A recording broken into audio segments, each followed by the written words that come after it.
முன்பாக வந்து சந்திப்பது நான் மகிழ்ச்சி அடைகிறேன். நீங்கள் ஜெப சிந்தையோடு காணப்படுங்கள். ஆண்டவர் உங்களோடு பேச வேண்டும். அல்லேலூயா.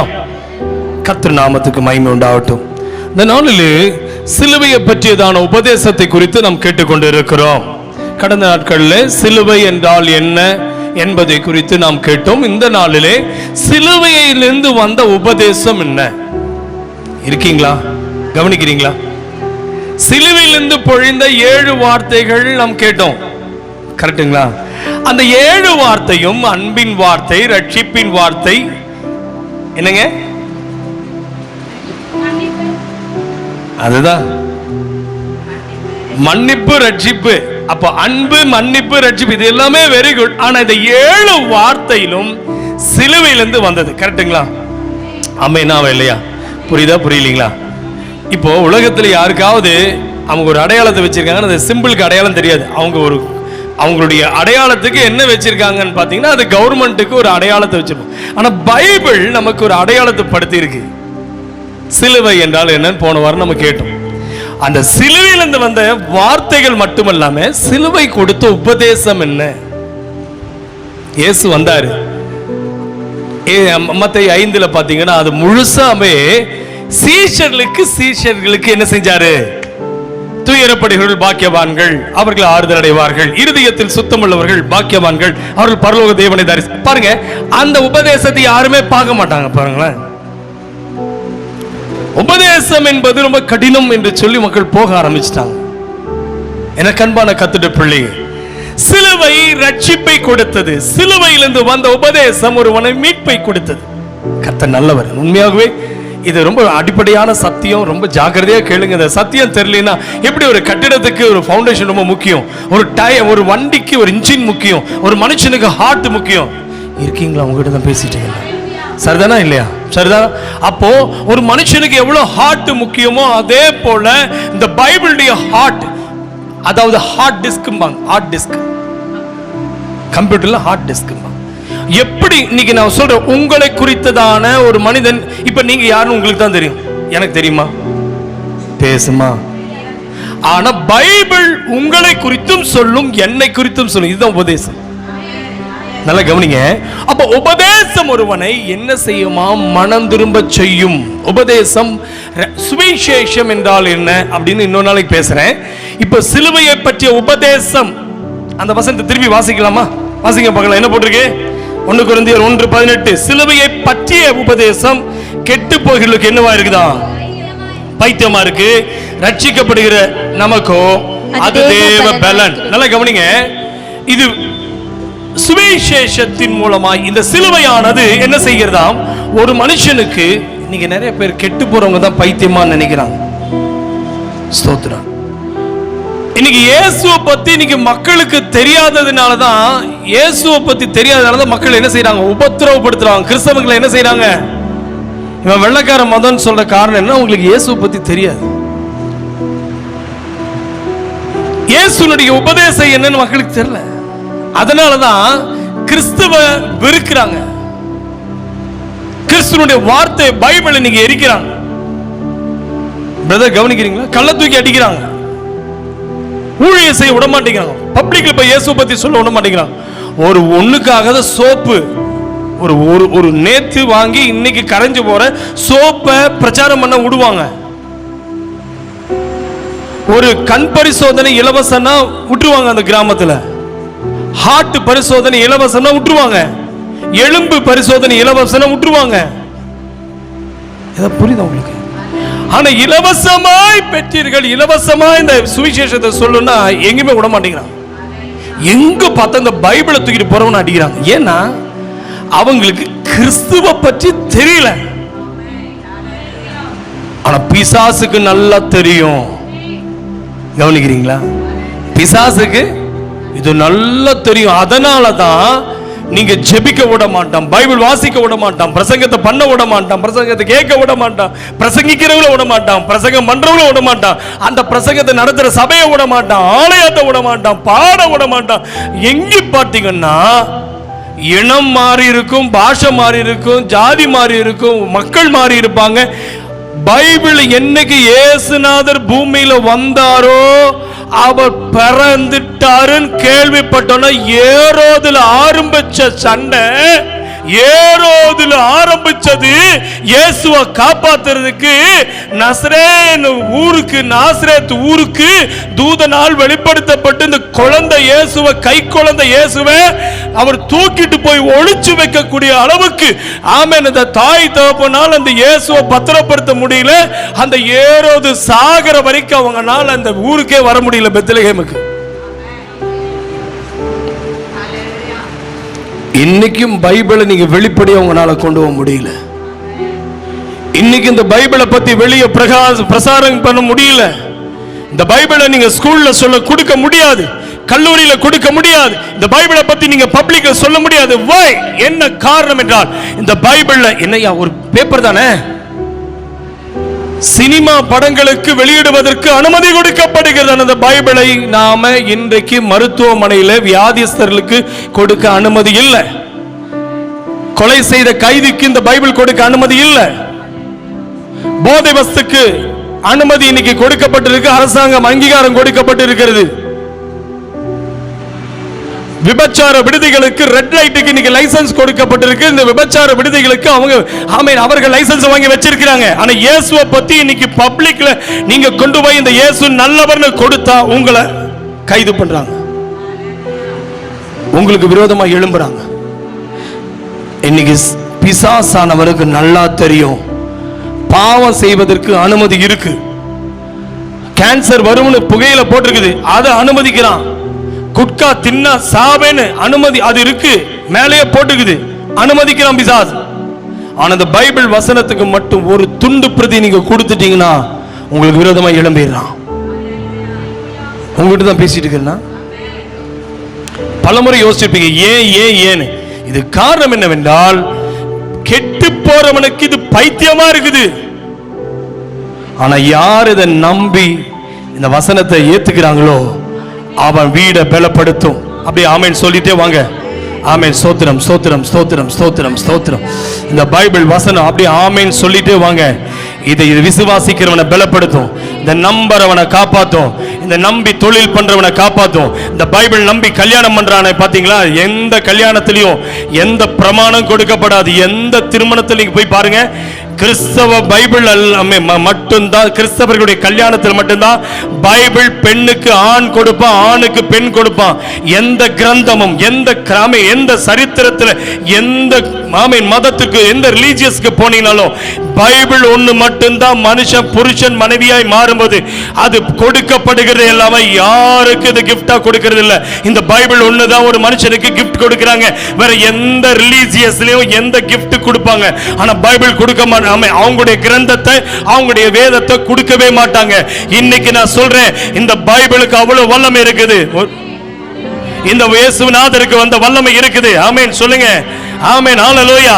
இன்னைக்கு இந்த பைபிளை நம்பி நீ எக்ஸாம் எழுதினீனா பைபிள் உன்னை பாஸ் பண்ண வைக்கும். இந்த பைபிள் நம்பி நீ வேலைக்கு போன இந்த பைபிள் வேலை உன்னை காப்பாற்றும்.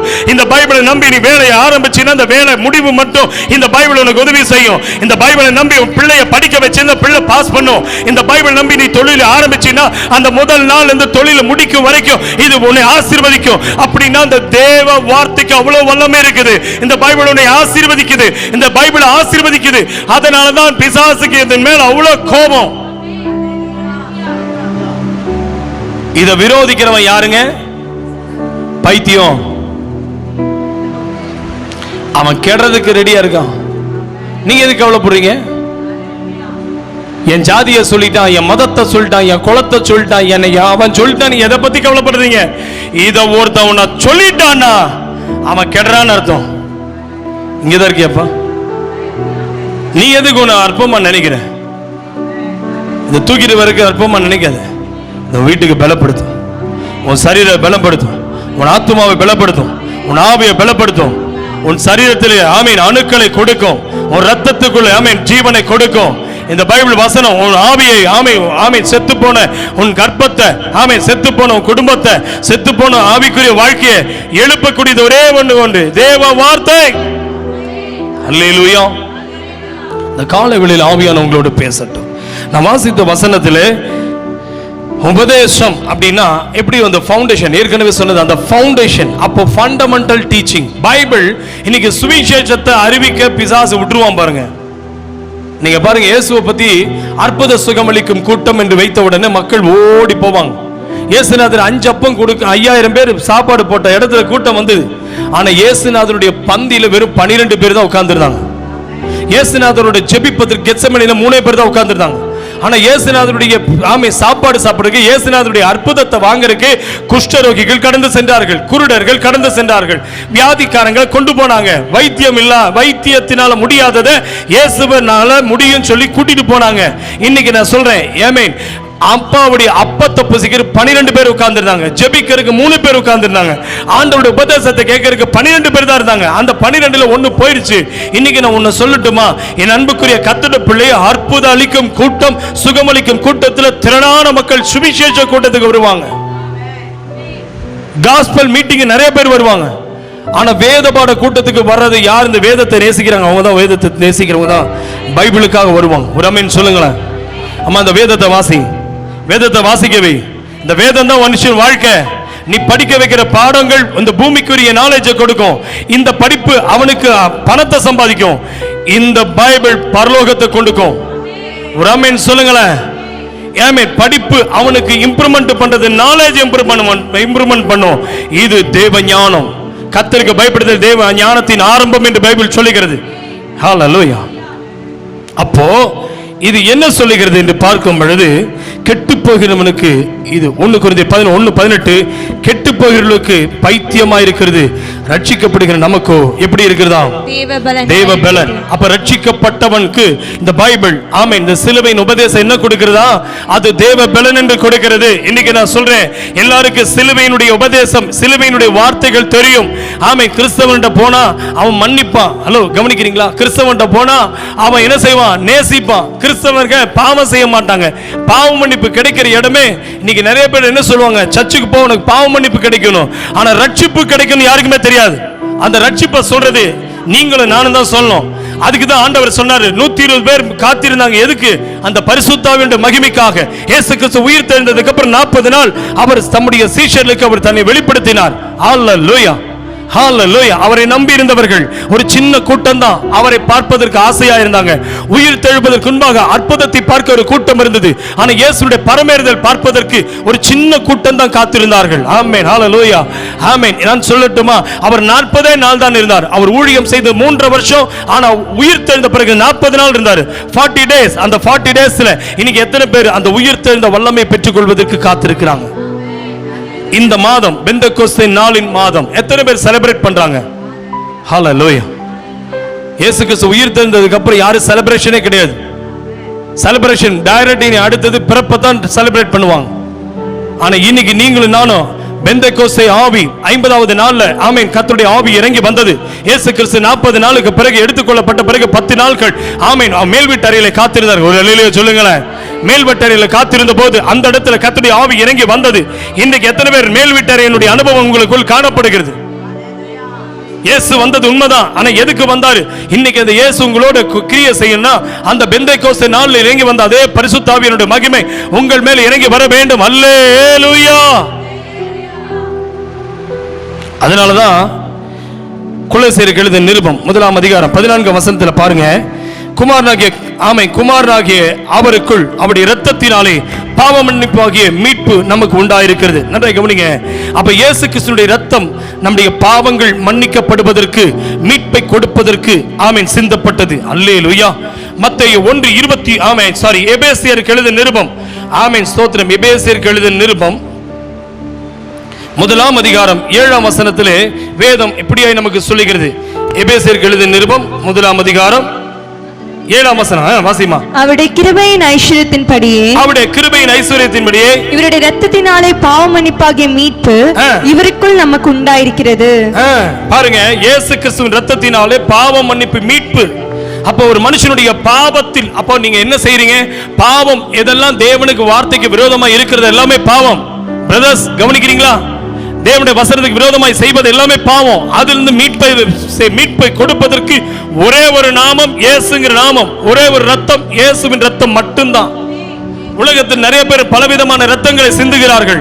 ஆட்டு ரத்தம், இன்னைக்கு கோழி ரத்தம், இன்னைக்கு பல ரத்தங்கள் சிந்தப்பட்டாலும் நான் சொல்றேன், சிலுவை கொடுக்கிற உபதேசம் என்ன உபதேசம்? உனக்கு மீட்பை கொடுக்கிறது ஒரே ஒரு ரத்தம், இயேசுவின் ரத்தம் மட்டும்தான். இது பயங்கரமான ஒரு உபதேசம். இது உங்களுக்கு பலனா இருக்க வேண்டும். அப்ப உங்களை மீட்பதற்கென்று ஒரே ஒரு நாமம், பிசாசின் கையிலிருந்து மீட்க தேவன் ஒரே ஒரு ரத்தம், இயேசுவின் ரத்தம் மட்டும்தான். வியாதியிலிருந்து மீட்ட ரத்தம் ஒரே ஒரு ரத்தம், இயேசுவின் ரத்தம் மட்டும்தான். சாபங்களிலிருந்து மீட்ட ரத்தம் ஒரே ஒரு ரத்தம், இயேசுவின் ரத்தம் தான். உன்னை சாபத்திலிருந்து ஆசீர்வதித்து உன்னை ஐஸ்வர்யவான் ஆக்குகிற ஒரே ஒரு ரத்தம், இயேசுவின் ரத்தம் மட்டும்தான். எத்தனை பேர் சொல்ல முடியும்? சொல்லுங்க. ஆமென், ஹல்லேலூயா. ஆகையினால்தான் ஆமென், ஸ்தோத்திரம். பாருங்க, மத்தேயு எழுதின சுவிசேஷத்தின் புத்தகம் 1ஆம் அதிகாரம் 21ஆம் வசனத்தில் பாருங்க, அவர் தமது ஜனங்களை பாவங்களை நீக்கி அவர்களை ரட்சிப்பார். இயேசு என்றால் என்ன அர்த்தம்? பாவங்களை நீக்கி ரட்சிக்கிற நாமம், அவருடைய ரத்தம். இயேசு இந்த பூமிக்கு வந்தது மீட்பதற்கு. இதுதான் நமக்கு பலன்ங்க. ஹல்லேலூயா. உங்க மேல ஒரு கேஸ் இருக்குது, உங்க மேல ஒரு ஃபைல் பண்ணி வச்சிருக்காங்கன்னா அது கவர்மெண்ட்ல இருந்தாலும் பிரச்சனை தான், பிரைவேட்ல இருந்தாலும் பிரச்சனை தான். அப்போ அதே போலதான் இன்னைக்கு ஒரு மனுஷனுடைய வாழ்க்கையில மீட்கப்படாமல் நீங்கள் பரலோகம் செல்ல முடியாது. அப்போ உங்களையும் என்னையும் ஆண்டவர் மீட்பதற்காக தான் இந்த இயேசு இந்த பூமிக்கு வந்தார், பிசாசின் கையிலிருந்து மீட்பதற்கு. ஆகையினால் தான் ரட்சிக்க வந்தவரை பற்றி பைபிள் சொல்லுகிறது. இன்னைக்கு அநேகருக்கு தெரியல இயேசு என்றால் என்ன. அவர் ஜாதி மாற்றுகிறவரா, மதம் மாற்றுகிறவரா? இல்லை, அவர் வந்தது ஒன்றே ஒன்று, நம்முடைய பாவங்களை ரட்சிக்க வந்தவர். அதுதான் நமக்கு பலன். அப்ப இயேசுன்னு சொன்னா உங்களை அந்த பாவத்திலிருந்து ரட்சிப்பார். இயேசு என்றால் பிசாசின் பிடியிலிருந்து ரட்சிப்பார். இயேசு என்றால் இந்த உலகத்திலிருந்து ரட்சிப்பார். அப்ப ரட்சிப்பு ரொம்ப ரொம்ப முக்கியம் பிரதர். ரட்சிப்பு மிக மிக முக்கியம். ரட்சிக்கப்பட்டவங்களை சேர்க்க தான் பரலோகத்திலிருந்து தேவன் வரப்போகிறார். ரட்சிக்கப்பட்டவங்களை தான் கர்த்தர் சபையில சேர்த்துக் கொள்வாராம். ரட்சிக்கப்பட்டவர்களுக்காக தான் ஆண்டவராக இயேசு கிறிஸ்து ரத்தம் சிந்தினார். ரட்சிக்கப்பட்டவர்களுக்காக, ரட்சிக்கப்படுவதற்காக. ஆமென், ஸ்தோத்திரம், ஹல்லேலூயா. ஆகையினால் தான் 1 தெசலோனிக்கேயர் 5ஆம் அதிகாரம் 9ஆம் வசனத்தில் பாருங்க, தேவன் நம்மை கோபாக்கினைக்கென்று நியமிக்காமல் நம்முடைய கர்த்தராகிய இயேசு கிறிஸ்து மூலமாய் ரட்சிப்படைவதற்கென்று நியமித்தார். இயேசுவை எதற்காக ஆண்டவர் இந்த பூமியில் நியமித்தார்? நமக்கு, உங்களுக்கும் எனக்கும் நரகம், நாம் செய்த பாவத்திற்கு தண்டனை கிடைக்க வேண்டியது. தம்பி, நீ செஞ்ச எல்லா தவறுக்கும் உனக்கு பனிஷ்மெண்ட் கிடைக்க வேண்டியது, தண்டனை, நரகம். ஆனா அந்த நரகத்திலிருந்து மீட்பதற்கு ஒரே ஒரு ரத்தம் சிந்தப்பட்டது, அதுதான் இன்னைக்கு இயேசு கிறிஸ்துவின் ரத்தம். ஆகையினால் தான் இன்னைக்கு அவருடைய ரட்சிப்பை குறித்து ரொம்ப ரட்சிப்பை கொண்டாடுகிறவர்கள் எத்தனை பேர்? ஒருவேளை இன்னைக்கு நீங்க ரட்சிக்கப்பட்டிருக்கீங்களா அப்படின்னு ஒருத்தர் கேட்டாங்கன்னா, இன்னைக்கு சொல்றேன், ஞான ஸ்நானம் பெற்றுக்கொண்டு ஆண்டோட பிள்ளையை மாறிட்டீங்கன்னா உண்மையா அந்த உலகத்திலிருந்து ரட்சிக்கப்பட்டவங்க. இன்னைக்கு எத்தனை பேர் சொல்ல முடியும், மீட்பெறுவதற்கென்று நம்மை தேவன் கோபாக்கினைக்கென்று நியமிக்காமல்? அப்படின்னா அப்பா ஞானஸ்நானம் பெற்று ஆண்டவருடைய பிள்ளையை மாறினவனுக்கு நரகம் இல்ல. நரகம் யாருக்கு? இயேசுவை விசுவாசியாதவனுக்கு. ரட்சிக்கப்பட்டவனுக்கு பரலோகம். ஆமென். அதனாலதான் இந்த பெற்றுக்கொண்ட ரட்சிப்பை ரொம்ப பத்திரமா வச்சுக்கணுமா. ஹல்லேலூயா. பாருங்க, ஆமென். பிலிப்பியருக்கு எழுதிய நிருபம் 2ஆம் அதிகாரம் 12ஆம் வசனத்தில் பாருங்க, ஆதலால் எனக்கு பிரியமானவர்களே, நீங்கள் எப்பொழுதும் கீழ்ப்படுகிறபடியே நான் உங்களுக்கு சமீபமாயிருக்கும் பொழுது மாத்திரமல்ல, நான் தூரமாயிருக்கிற இப்பொழுதும் அதிக பயத்தோடும் நடுக்கத்தோடும் உங்கள் ரட்சிப்பு நிறைவேற பிரயாசப்படுங்கள். எப்படிங்க? பிரியமான பிள்ளைகளே, நீங்கள் எப்பொழுதும் கீழ்ப்படுகிறபடியே நான் உங்களுக்கு சமீபமாயிருக்கும் பொழுது மாத்திரமல்ல, நான் தூரமாயிருக்கிற இப்பொழுதும் அதிக பயத்தோடும் நடுக்கத்தோடும் உங்கள் ரட்சிப்பு நிறைவேறும்படியாய் பிரயாசப்படுங்கள்.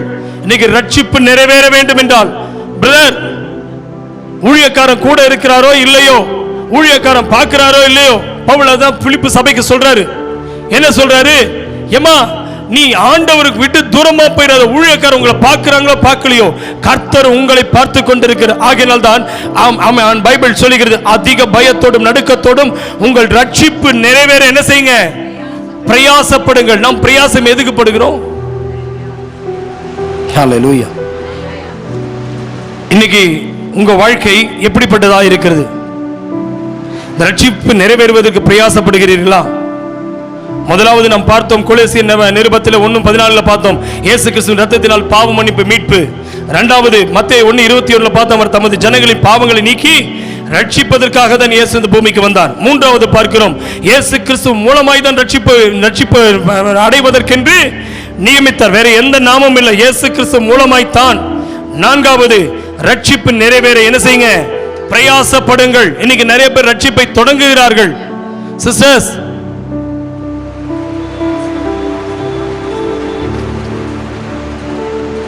முடிவு பரிந்தும் நிலை நிற்பவனே அட சொல்லுங்களா. சாவு வீட்டில் தான் அடிக்கடி கேட்பீங்க, நல்ல போராட்டத்தை போராடினேன், ஓட்டத்தை முடித்தேன், விசுவாசம் எப்படி காக்கப்படும். நீங்க பெற்றுக்கொண்ட ரட்சிப்பை நீங்க நிறைய பேர் என்ன செஞ்சாங்க? ரட்சிக்கப்பட்டாங்க, உண்மைதான். சபைக்கு வந்த உண்மைதான், பரிசுத்தாவியை பெற்றுக்கொண்ட உண்மைதான். ஆனா இன்னைக்கு பின்மாற்றத்துக்குள்ள போயிட்டு அவங்க விசுவாசத்தை காத்துக்கொள்ளல, கைவிடப்பட்டாங்க. சிஸ்டர், நீங்க ஞானஸ்நானம் எடுத்தீங்க, அபிஷேகம் பெற்றீங்க, ஆண்டவருக்குள்ள வந்தீங்க, ஆலயத்துக்கு வந்தீங்க, பின்மாறி போயிட்டீங்கன்னா முடிவு பரிந்தும் நிலை நிற்பவன் தான் இந்த ரட்சிக்கப்படுவதற்கு பிரயாசப்படுவதுன்னு என்ன அர்த்தம் புரியுது உங்களுக்கு? ரட்சிக்கப்படுவதற்கு ஆண்டவரை ஏற்றுக்கொண்டு உண்மைதான். ஆனா நியமிக்கப்பட்ட நரக நமக்கு கிடைக்காம இருக்கணும்னா இந்த ரட்சிக்கப்பட்ட நம்ம முடிவு பரிந்தும் நிலை நிற்கணும். கர்த்தருடைய வார்த்தையில அநேகர் பாதியிலே விட்டுட்டு ஓடிடுவாங்க, அநேகர் பாதியிலே ஆண்டவரை விட்டு மறுதலிச்சிருவாங்க. இன்னைக்கு யூதாஸ் என்ன செய்தான்? ஆண்டவரை மறுதலித்து போயிட்டான். அவன் தேவனை, இயேசுவை அவன் காட்டி கொடுத்தவன் மறுதலித்தான். இயேசுவை இரட்சகராக ஏற்றுக்கொள்ளாமல் அவன் என்ன செய்து விட்டான்? ஆண்டவரை மறுதலித்தான், பின்வாங்கி போனான். எனக்கு அன்பான கர்த்தருடைய பிள்ளையே, கர்த்தர் உங்களோடு பேசிக் கொண்டிருக்கிறார். இயேசுவை ஏற்றுக்கொண்டவர்கள் நீங்களும் நானும் முடிவு பரிந்தும் நிலைத்திருந்தால் மட்டும்தான் நாம் ரட்சிக்கப்படுவோம். ஒருவேளை இன்றைக்கு நீங்க பிரதர் சர்ச்சுக்கு வந்ததுனால பரலோகம் போயிருவீங்களா? ரட்சிக்கப்படாம இந்த கையில வைத்திருக்க வேதாகமம் அது உங்களுக்கு பலனா இருக்கும். உங்க சரீரத்துக்கு மாத்திரமல்ல, உங்க ஆவிக்கு பலனா இருக்கும், உங்க ஆத்மாவுக்கு பலனா இருக்கும். ஆனா முடிவு பரிந்தும் பெற்றுக்கொண்ட ரட்சிப்பை காத்துக்கொள்ளும். ரட்சிப்புன்னா புரியுதா? சால்வேஷன், தேவன் கொடுத்த அந்த ரட்சிப்பு. எப்படி நம்ம லைசன்ஸை தொலைச்சிட்டு பைக் ஓட்டினா என்ன ஆயிருவீங்க? லைசன்ஸ் இல்லாம நீங்க லைசன்ஸ் எடுத்தது உண்மைதான், ஆனா லைசன்ஸ் காணாம போயிடுச்சு, என்ன ஆயிரும் நினைச்சு பாருங்க. எப்ப வேணா நீங்க அரெஸ்ட் ஆயிருவீங்க, எப்ப வேணா உங்களுக்கு அது ஃபைன் போட்டுருவாங்க. திரும்பி அதை ரினியூ பண்ணணும், திரும்பி அதை நீங்க கம்ப்ளைண்ட் பண்ணி நீங்க அந்த லைசன்ஸை நீங்க திரும்பி மீட்டெடுக்கணும். அதே போலதான் நீங்க பெற்றுக்கொண்டது ஒரு நாளைக்கு ரட்சிக்கப்பட்டீங்க உண்மைதான், ஆனா என்னைக்கோ இழந்துட்டீங்கன்னா மீண்டும் நீங்க பாவம் செய்வதற்கு உங்களுக்கு ஃபுல் சுதந்திரம் இருக்கு. அம்மா நீங்க என்ன வேணா செய்யலாம், உங்களை யாரு கேட்க முடியும்? பிரதர் நீங்க என்ன பாவம் வேணா செய்யலாம், யாருமே உங்களை தடுக்க முடியாது. ஆனா ரட்சிக்கப்படுவதற்கு நாம் பிரயாசப்படுவதன் அர்த்தம் என்னன்னா, நான் முடிவு பரிந்தும் பெற்றுக்கொண்ட இந்த கிருபையை இழந்துவிடக் கூடாது என்றால், அந்த விசுவாசத்தை இழந்துவிடக் கூடாது என்றால், இன்னைக்கு சொல்லுங்க, நான் ரட்சிப்பை பெறுவதற்கு இன்னும் ரட்சிக்கப்பட்டு கொண்டே இருக்கிறேன். அனுதினமும் ஆண்டவரே நான் பிரயாசப்பட்டு கொண்டே இருக்கிறேன். ஆண்டவரே என்னுடைய வாயினாலே, நாவினாலே, என்னுடைய கண்களினாலே, என் இருதயத்தினாலே, எண்ணங்களினாலே. பிரதர்ஸ் இழந்துராதீங்க. அப்படின்னா நல்லா கவனிங்க, எங்க வேணா விழுவதற்கு வாய்ப்புகள் உண்டு. சுற்றி சுற்றி ஏற்கனவே சொல்லிட்டேன், விழுந்தவன் எப்பவுமே உங்களை விழ வைப்பான். ஏன்னா அவன் விழுந்தவன் தான். பரிசுத்தமா வாழ்வதாங்க கஷ்டம், பாவம் செய்யறது ஈஸிங்க. பைபிள் படி வாழ்வதுதான் கஷ்டங்க.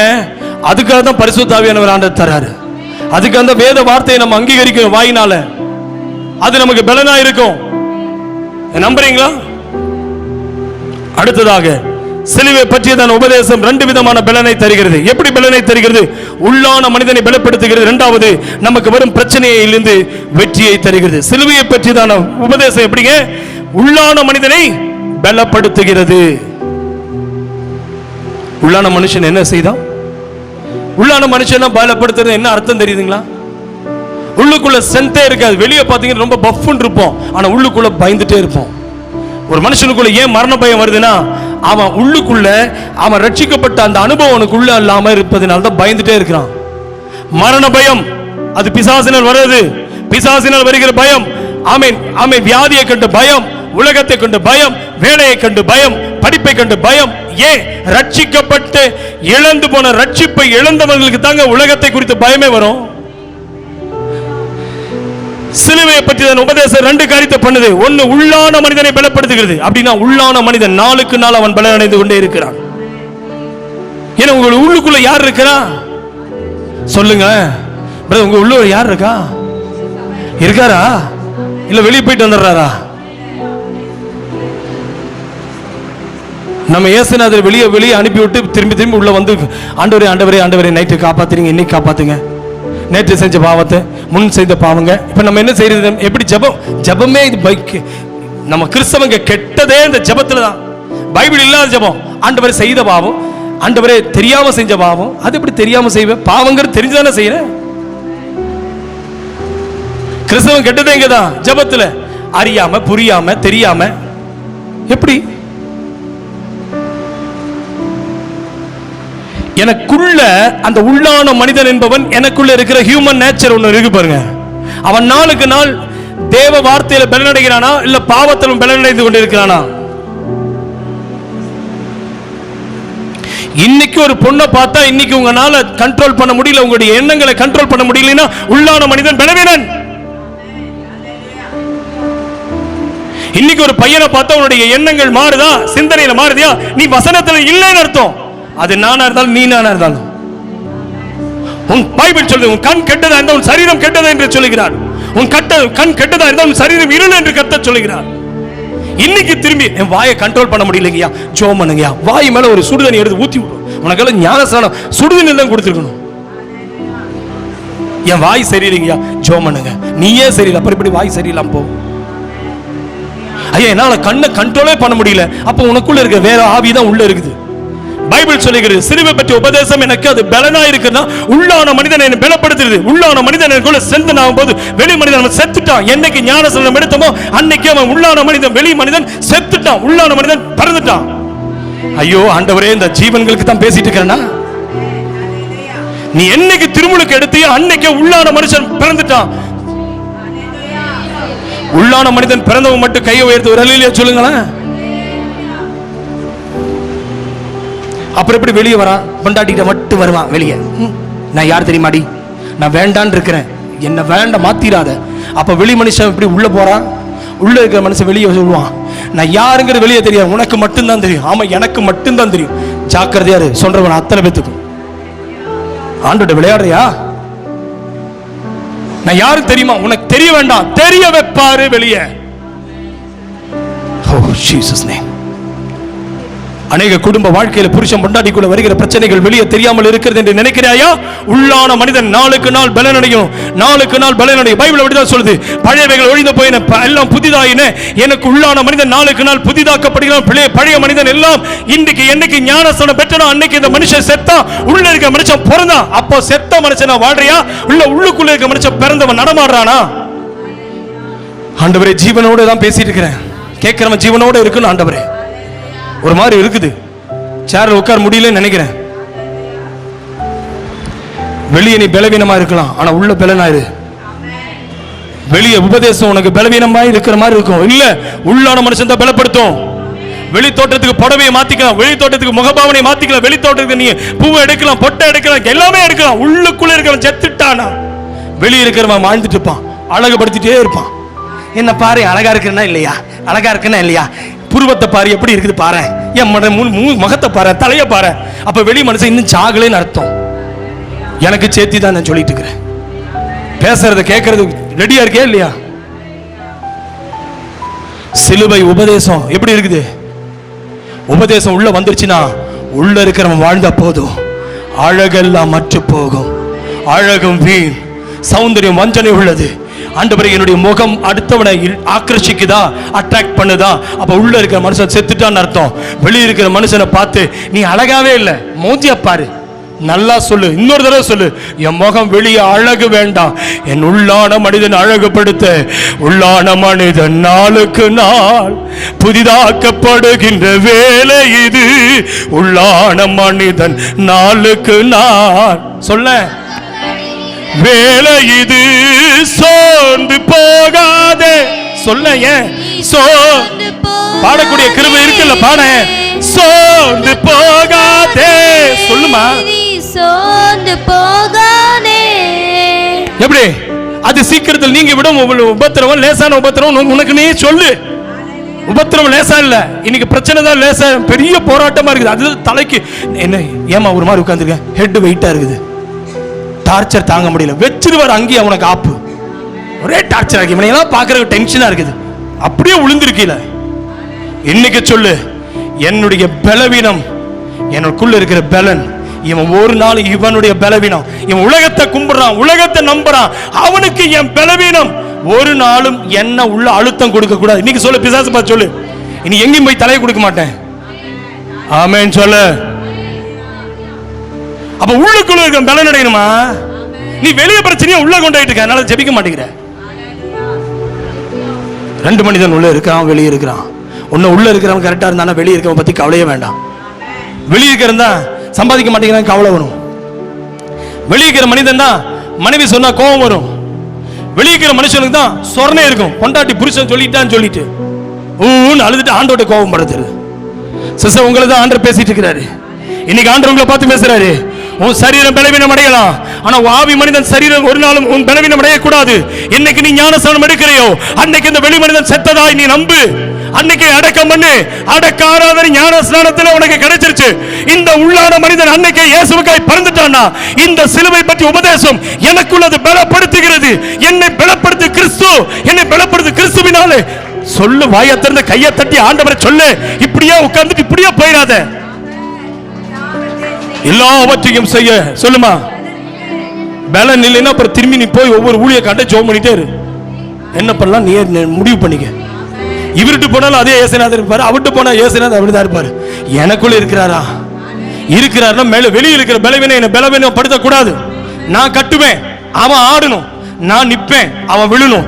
நான் எழும்பி நிப்பேன், அவன் கீழே விழுவான். சொல்லையா, இன்னைக்கு சொல்லுங்க, எனக்குள்ளான மனிதன் நாளுக்கு நாள் என்னை பஞ்ச் பண்ற, எனக்குள்ள இருக்கிற வார்த்தை என்னை பலப்படுத்துகிறது. ஓ ஜீசஸ் நேம். உள்ளான மனிதன் வியாதிப்படக்கூடாது, வெளி மனிதனுக்கு வியாதி வரும். உள்ளான மனிதன் பாவம் செய்யக்கூடாது, வெளி மனிதன் பாவம் செய்வதற்கு இந்த தூண்டுறான்னா அப்போ இன்னும் சாகலைன்னு அர்த்தம். செத்து போன கண்ணு, செத்து போன வாய் பேசுமா? 8 மணி நேரத்தில் சீக்கிரமா தூக்கிட்டு போனுங்கிறான். அப்ப நான் சொல்றேன், என்னைக்கு ஞானஸ்நானம் பெற்றுக்கொண்டு என்னோட உள்ளான மனிதனுடைய கண்கள் திறக்கப்பட்டதோ, வெளி மனிதன் கண்கள் அடைக்கப்பட்டுச்சு. யார் பேசுறாலும் என் காது செவிடு, யார் பேசுறாலும் நான் குருடன், யார் என்ன சொன்னாலும் அவன் பேசுறது என் வாயிலே வராது. கோபம் வருது, அது எங்கிருந்து வருதுங்கிற நானும் அடக்கி அடக்கி பாக்குறேங்க. ஐயா, என்னால அடக்கவே முடியல. நீ அடக்குன்னு அடக்க முடியாது, நீ அடங்கு, அது அடங்கும். நானும் கை பரபர பரபரனே இருக்குங்கயா, வீசி இல்லாம தோணுது. பாக்குறத பாரு, அப்ப இன்னும் கை சாகலைன்னு அர்த்தம். ஞானஸ்நானம் எடுக்கும்போது எல்லாவையும் உள்ள போயிருது, ஒண்ணு மட்டும்தான் வெளியே உள்ள ஒளிஞ்சிருக்குது. என்னது அது? பேசுங்க. முங்கும்போது என்ன முங்கும்? என்ன ஞானஸ்நானம் எடுக்கல, அதனாலதான் இன்னும் இப்படியே பேசிட்டு இருக்கிற. இதுக்கு தான் சொல்றாரு ஆண்டவரே, நாவுக்கு காவல் வையும் ஆண்டவரே. அதனாலதான் ஆண்டவர் ஏசாயாவுக்கு எல்லாரும் அசுத்தம் உள்ளவர்கள், நானும் இருக்கிறவங்க அசுத்த உதடு உள்ள மனுஷனா இருக்கிறேன். ஆண்டவர் சொன்னாரு, உன் மேல அபிஷேகம் இருக்குது, உன் நாக்குக்கு நான் அபிஷேகம் தரேன்றாரு. நீங்க எத்தனை பேர் ரெடியா இருக்கீங்க? ஆமா, இன்னைக்கு திரும்பு, வீட்டுக்குள்ள 2 பேர் திரும்புங்க, குடும்ப வாழ்க்கை திருப்புங்க. பார்க்கலாம் எந்த ஆபீசர் நமக்கு விரோதமா நிக்கிறான்னு பார்ப்போமே. நாக்குக்கு ஒரு அபிஷேகத்தை கேளு. இன்னைக்கு என் பேய் எங்கிருந்து வருதுன்னு பார்ப்போம், எந்த பிசாசு என் வீட்டுக்குள்ள வருதுன்னு பார்ப்போம். இன்னைக்கு சொல்றேன், எந்த பாம்பு வருதுன்னு பார்ப்போம், எந்த சர்ப்பம் உள்ள வருதுன்னு பார்ப்போம். பாம்பின் விஷம் நாவின் கீழே இருக்குதுன்றாரு. இன்னைக்கு சொல்லுங்க, ஆண்டவர், இந்த நாவினால அநேகரை கொல்றேன், இந்த நாவினால என் குடும்பத்தை அழிக்கிறேன், இந்த நாவினால அவிசுவாசம் பேசுறேன், இந்த நாவினால வியாதி வருது. எப்ப பார்த்தாலும் கெடுக்கிறது இந்த நாவு தான். ஒரு ஆமென் சொல்லுங்க. குடும்பம் கெட்டது இந்த நாவினால தான், பிள்ளைகளுடைய வாழ்க்கை அழிஞ்சது இந்த நாவினால தான். இன்னைக்கு சொல்லுங்க, அதனாலதான் பைபிள் சொல்றது, நாவின் கீழே தான் ஆண்டவர் சொல்றாரு பாம்பின் விஷம். அதே ஆண்டவர் நாவை பத்தி சொல்றாரு, ஜீவனும் மரணம் நாவில் இருக்கான். இன்னைக்கு சொல்லுங்க, மரணத்தை நான் எதிர்க்கிறேன், ஜீவனை நான் பெற்றுக்கொள்கிறேன். நாவின் அதிகாரம் கர்த்தர் கொடுத்தது. சோத்திர ஆண்டவரே, சோத்திர ஆண்டவரே. ஓ ரபா ஷங்கனா தூடபா லீகனா பவுடபா. ஆமென். ஹல்லேலூயா, ஹல்லேலூயா. 2 விதமான மனுஷனை பார்த்தோம். சிலுவை பற்றிய உபதேசம் 2 விதமான பலன் தருகிறது. உள்ளான மனிதனை பலப்படுத்துகிறது, நமக்கு வரும் பிரச்சனைகளை வெற்றி தருகிறது. ஹல்லேலூயா. சிலுவையை பற்றி உபதேசம் என்ன செய்தான்? உள்ளான மனுஷன் என்ன செய்தான்? ஏங்க உங்களோட தான் பேசிட்டு இருக்கேன்னா, உள்ளான மனுஷன் என்ன செய்யறானப்பா? அவன் வீக்கே ஆயிடக்கூடாது. வெளியே ஸ்ட்ரென்த்தா இருப்பான், ஆனா உள்ள வீக்கா இருப்பான். அவன் உள்ள வீக் ஆயிட்டீங்கன்னா பினிஷ். அப்ப சிலுவையை பற்றி உபதேசம் 2 காரியத்தை செய்து உள்ளான மனிதன் என்ன செய்தான்? பலப்படுத்து. நமக்கு வரும் பிரச்சனையில் அது என்ன செய்தான்? வெற்றியை தருகிறது. அல்லேலூயா. கலாத்தியர் எழுதிய நிருபம் 6ஆம் அதிகாரம் 14ஆம் வசனத்தில் வேதம் இப்படியாய் சொல்கிறது. கலாத்தியர் 6:14 சிலுவை குறித்து ஆமென் பவுல் சொல்றாரு, நானோ நம்முடைய கர்த்தராகிய இயேசு கிறிஸ்துவின் சிலுவை குறித்து அல்லாமல் வேறொன்றை குறித்து மேன்மை பாராட்டாதிருப்பேனாக. அவரால் உலகம் எனக்கு சிலுவையில் அறையுண்டதாயிருக்கிறது, நானும் உலகத்திற்கு சிலுவையில் அறையுண்டே இருக்கிறேன். எத்தனை பேர் சொல்ல முடியும்? எத்தனை பேர் சிலுவையை வச்சிருக்கீங்க? எத்தனை பேர் சிலுவையில் தொங்கிட்டு இருக்கீங்க? ஆனா பவுல் சொல்றாரு, நான் ஆண்டவருக்காக சிலுவையை குறித்து நான் மேன்மை பாராட்டுகிறேன். என்ன காரணம் என்றால், சிலுவையில் அறையுண்டேன். சிலுவையில் எத்தனை பேர் நீங்க இருக்கீங்க? ஹலோ, இயேசுநாதர் சிலுவையில் அரைஞ்ச மாதிரி நம்மளை அரைஞ்சா நம்ம இருப்போமா? நம்மளை அரைஞ்சவனை கொன்னே ஓடுவோம். அவன் ஆணி அடிக்கிற முன்னாடி அவன் கைக்கு நம்ம ஃபர்ஸ்ட் ஆணி அடிச்சிடுவோம். ஆனா பவுல் சொல்றாரு, நான் கிரேக்கனுக்கு கிரேக்கன், நான் யூதனுக்கு யூதன், நான் பரிசேயனுக்கு பரிசேயன். ஆனா நான் இன்னைக்கு சொல்றேன், இந்த சிலுவை மட்டும் வரலைன்னா, இந்த ரட்சிப்பு மட்டும் வரலைன்னா, என் கை இதே கிறிஸ்தவர்களை கொன்ன கை, இதே கிறிஸ்தவர்களை பிடிச்சிட்டு போறதுக்கு நான் வாங்கிட்டு போன அந்த பத்திரம் கையில் இருந்தது. கிறிஸ்தவர்களை அழிக்கணும்னு நினைச்ச அந்த கை இன்னைக்கு அந்த கிறிஸ்தவர்கள் வாழணும்னு ஓடுது. நான் அல்ல, கிறிஸ்துவின் சிலுவையை குறித்து தான் மேன்மை பாருங்க. ஏன்னா அவ்வளவு பெரிய வல்லமை உள்ளவர். அவர் தன் கையை சிலுவைக்கு கொடுத்துட்டார்னா, அவர் தன் சரீரத்தை தன் சிலுவைக்கு ஒப்பு கொடுக்கிறார்னா, என் சரீரத்தை நான் சிலுவையில் அறைவதற்கு நான் ஒப்பு கொடுக்கிறேன். நான் சிலுவையில் அறையுண்டேன். இனி நான் அல்ல, நான் இந்த சிலுவையை மேன்மை பாராட்டின அர்த்தம்னா சும்மா சிலுவையை தூக்கிறது மேன்மை அல்ல, சிலுவையில் அறையப்படுவதுதான் மேன்மை. சொல்லு, உனக்கு சூடு சொரணே இல்லையா? இவ்வளவு பேசினா கூட திரும்பி நீ பேசுறியே. எனக்கு சிலுவையில் அறையப்பட்ட மனுஷன் இயேசுவை போல, சிலுவையில் அறையப்பட்டவன் இயேசுவை போல, சிலுவையில் அறைந்த பிறகு கூட சிலுவையில் இருந்து ஒருத்தர் மன்னிக்கிறார்னா அவன் தான் இயேசுவோடு இருக்கிறவன். கீழே இருக்கிறவன் இயேசுவை பரியாசம் பண்ணா, ஆனா சிலுவையில் அறையப்பட்ட இயேசு மன்னியுனார். உன் மனைவியை நீ மன்னிக்கலையா? நீ கணவனை மன்னிக்கலையா? இன்னைக்கு சொல்ற, நீ சிலுவையில் அல்ல, இயேசுவின் சிலுவையை நீ சுமந்துட்டு இருக்கிற. ஆனா இயேசுவின் சிலுவையில் அறையுண்டேன்னு சொல்லுவேன். ஆணிகள் அடிக்கப்பட்ட அந்த கைகளை வைத்து ஆசீர்வதித்ததுதான் சிலுவை. இதுதான் யா உபதேசம். ரெடியா இருக்கியா? ரெடியா இருக்கியா? உன்னை நேசிக்கிறவனே நீ நேசிக்கிறதுக்கு, நீ நன்மை செய்யணும்னு நன்மை செய்தா இதனால் பலன் இல்லைன்னு பைபிள் சொல்லுது. ஸ்தோத்திரம். நீங்க எத்தனை பேர் ரெடியா இருக்கீங்க? என்னை அடித்தார்கள், எனக்கு சொர்ணம் இல்லாம நோக, எனக்கு அடிச்ச போதும் கூட மறுகண்ணத்தை காண்பித்தேன். என இயேசு சொன்னாரு, இன்னும் இடம் பாக்கி இருக்குப்பா. இந்த இடத்துல பின்னாடி எல்லாம் அடிச்சிங்க, இப்ப பின்னாடி எல்லாம் இப்ப சிலுவையில் அறையப்பட்டீங்க, அறையப்பட்டுச்சு, இப்ப முன்னாடி அடிங்கன்னு முன்னாடி காட்டி நிக்கிறார் பாத்தீங்களா? அதையும் பாராம அவன் அந்த ஈட்டி எடுத்து குத்தும் போதும் கூட அவனையும் பார்த்து, பிதாவே அவர்களே மன்னியும். உன்னால முடியுமா? மனைவி சொன்ன ஒரு வார்த்தைக்கு நீ 6 மாசம் பேசாம உட்கார்ந்து இருக்கிற. புள்ள சொன்ன ஒரு வார்த்தைக்கே நீ 4 மாசம் பேசாம உட்கார்ந்து இருக்கிற.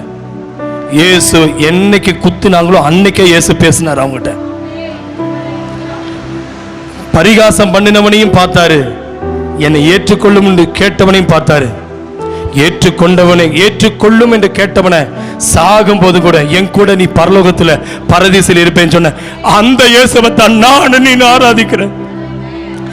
தண்டனை கொடுக்கிறவன் கிறிஸ்தவன் அல்ல, ரட்சிக்கிறவன் தான் கிறிஸ்தவன். அதுதான் நமக்கு பலன். அவன் பேசினதுக்கு திருப்பி பேசிட்டான்னா நானும் நீயும் உலகத்தில் இருக்கிற கயவன் தான். அதனாலதான் பவுல் சொல்றார், நான் குதிரையில போயிட்டு இருந்தேன், நான் எப்படியாவது கிறிஸ்தவர்களை அழிக்கணும்னு சொல்லி தமஸ்குவுக்கு நான் போயிட்டு இருந்தேன். அவங்க ஒளிஞ்சிருக்கிறாங்க, எங்கெல்லாம் இந்த கிறிஸ்தவ சீஷர்கள் இருக்காங்க. இப்பதான் ஸ்தேவான் செத்தான், துடி துடிக்கிற செத்ததை நான் அங்கேயே வாங்கி என் கையில வச்சிருந்தேன். நான் அதுக்கு எப்படியாவது இந்த கிறிஸ்தவனை கொல்லணும், கிறிஸ்தவன் ஒருத்தன் கூட இருக்கக்கூடாது. இப்ப கிறிஸ்தவன் தான் இருக்கணும்னு நான் ஓடிட்டு இருக்கிறேன்னா நான் இல்லை. எனக்கு சிலுவையில் அறையப்பட்ட இயேசுவுக்காக என் கால்கள் அறையப்பட்டிருக்கு. என்னால் பாவம் செய்ய விரைந்து ஓட முடியும். என்னால் வாயினால் பேச முடியும், அதிகாரம் இருக்கு. ரோமனுக்கு ரோமன், பரிசேயனுக்கு பரிசேயன், யூதனுக்கு யூதன். நான் உன்னை சொல்லட்டுமா, சிலுவையில் அறையப்பட்ட இயேசுவின் நிமித்தமாய் புதிய ஏற்பாடே சுவிசேஷம் இயேசுவுக்கு அப்புறம் ஒருத்தர் இருக்கிறார்னா இந்த செயின்ட் பால், இந்த பரிசுத்த பவுலை தவிர வேற ஒருத்தருமே இல்லம்மா. அப்பேற்பட்ட அடியை வாங்கிட்டு நான் சிலுவையில் அறையுண்டேன் என்கிறார்.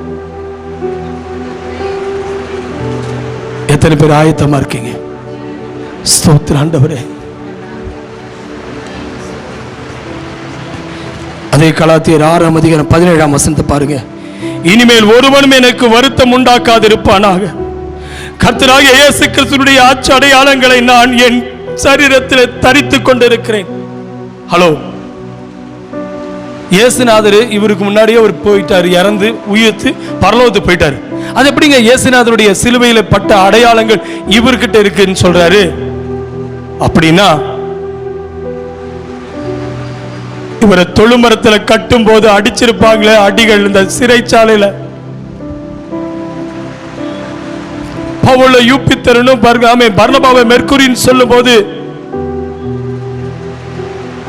என்ன கும்பிடாதடா, எனக்கு மாலைய போடாதடா. ஹலோ பிரதர், புகழ் வேணுமா உனக்கு? உனக்கு ஒரு ஷால்வை வேணுமா? ஒருத்தர் நம்ம பேரை சொல்லி அவ்வளவு கோபம் வருது சபைக்குள்ள வந்துட்டு.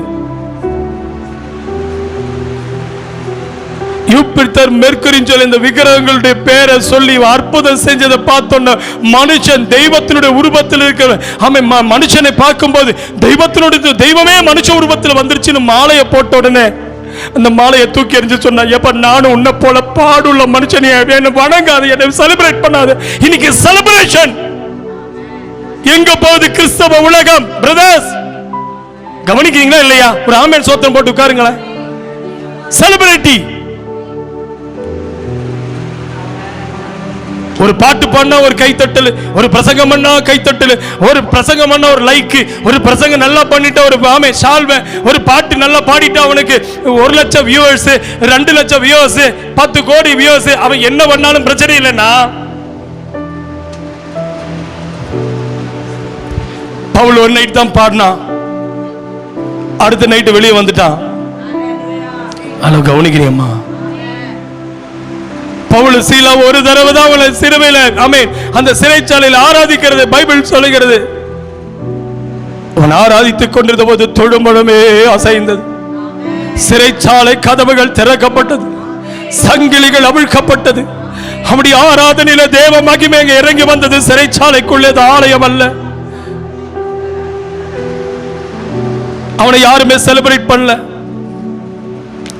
வியூவர்ஸ் அங்க யாருமே பார்க்க வரல. ஆனா கர்த்தர் வந்தார். எத்தனை பேர் சொல்ல போறீங்க? சிலுவையினுடைய உபதேசம் இதுதான் செய்து. அதனால தான் பவுல் சொல்றாரு, இந்த அச்சடையாளம் இனிமேல் ஒருவனும் எனக்கு வருத்தம் உண்டாக்காது இருப்பானாக. ஹலோ, அம்மா வருத்தப்படுத்திருச்சு, அப்பா வருத்தப்படுத்திட்டாங்க, அம்மா வருத்தப்படுத்திட்டாங்க, மனைவி வருத்தப்படுத்திட்டா, பிள்ளை வருத்தப்படுத்திட்டா, மக்கள் வருத்தப்படுத்திட்டான்னு கவலையோட வந்திருக்கிற தேவ பிள்ளையே, பவுல் சொல்றாரு, என்னை யார் வேணா வருத்தப்படுத்தட்டும், மனுஷனை வருத்தப்படுத்தாது இருப்பானாக. என்ன காரணம் என்றால், யார் என்ன வருத்தப்படுத்தினாலும் எனக்கு கவலை இல்லை. என் மேல சிலுவையிலே இயேசு கிறிஸ்துவின் ஆட்சி அடையாளம் நான் என் சரீரத்தில் தரித்துக் கொண்டிருக்கிறேன். ஹலோ பிரதர்ஸ், இன்னைக்கு இயேசுடைய சிலுவையை டாட்டூ போட்டிருக்கு சுத்துறது தரித்துக் கொள்வது அல்ல. இயேசுடைய படத்தை நெஞ்சில வரைவது, டாட்டூவை வரைவது அடையாளம் அல்ல. அவருக்காக வாங்கின அடிகள், அவருக்காய் வந்த காயங்கள், அவருக்காய் வந்த நிந்தனை. இப்படி உட்கார்ந்து இருக்கியப்பா, உள்ள மனுஷன் வாழ்ந்துட்டு இருக்கிறானா இல்லையா? உள்ள வாழ்ந்தானே சோத்திரம் பண்ணுவேன், உள்ள செத்து போயிட்டானே வெளியே இப்படித்தான் உட்கார்ந்து இருப்பேன்.